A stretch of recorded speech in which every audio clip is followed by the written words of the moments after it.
Did you know that the parking lots at Dodger Stadium are so huge that you could fit 10 more Dodger Stadiums into them? That is a ton of space. Unfortunately, having that much parking doesn't necessarily make things easier. Plenty of fans still get stuck in bumper-to-bumper traffic both when entering and leaving games. So what if we put half of this space to better use by turning it into a walkable neighborhood? I think that the Dodger Gondola could act as a catalyst which kicks off the first part of this project and creates enough momentum for the rest to happen. And here's why. Based on the environmental review, the gondola system has the potential to transport up to 5,000 people in a single hour. Assuming all of these people were traveling by car, they would have occupied 1,250 parking spaces, given an average of 4 people per car. The simplest arrangement would be 2 lines of parking spaces with an aisle between them, and these measurements from satellite images tell us that 2 parking spaces measure 50 by 8.5 feet, which means freeing up 1,250 parking spots would free up 265,000 square feet.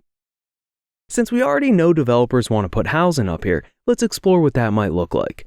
There's an apartment complex called Hue 39 in Glendale, which has 500 units and covers an area of 52,000 square feet. That means that we can fit 5 buildings like this one into the space just freed up. 2,500 units may not sound like a lot, but keep in mind that Echo Park, Los Angeles has a population of 34,269, so it's actually a population increase of 7 to 14%, depending on how many couples choose to live there. That's just the start though. You may already know that you can get to Dodger Stadium on game day without a car in just 20 minutes for free. Yeah, the Dodger Express shuttle. But it's not an official line on Google Maps, so a surprising amount of people don't consider using it. Here's where things get interesting. We could increase the visibility of this service by using the gondola. One simple solution would be to put a sign by the gondola line that displays real-time updates of the Dodger Express wait time. This could potentially lead to increased ridership on the Dodger Express service in parallel with the gondola, which could free up an additional 1,250 parking spots. Last time, we constructed apartments that were quite small. How about this time we build mid-size apartments instead? Increasing the apartment size to 1,000 square feet would reduce the number of units by about half, resulting in 5 buildings, each containing 250 units. Now that we have somewhere between 3,000 and 7,500 people living up here, we can easily justify making it an official stop on the bus line with a dedicated bus lane as well. That investment would make the option obvious to anyone using Google Maps before the game, and might even help keep the trend going. If ridership does indeed increase, then we could use the next freed up spaces to add some cool townhomes that are 1,500 square feet in size. Now, we've converted a ton of space into housing, but it's kind of awkward that all these people don't have a grocery store or other essentials nearby. So, let's round things off by slapping down the whole outdoor section of the Americana. So in total, we replaced half of the parking spaces with 3,886 new living units, plus a multi-use space with another 342 living units and 66 stores.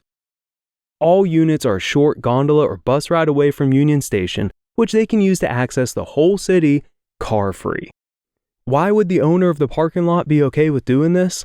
Well, 7,500 parking spaces at $50 per game and 81 home games per season brings in just over $30 million annually.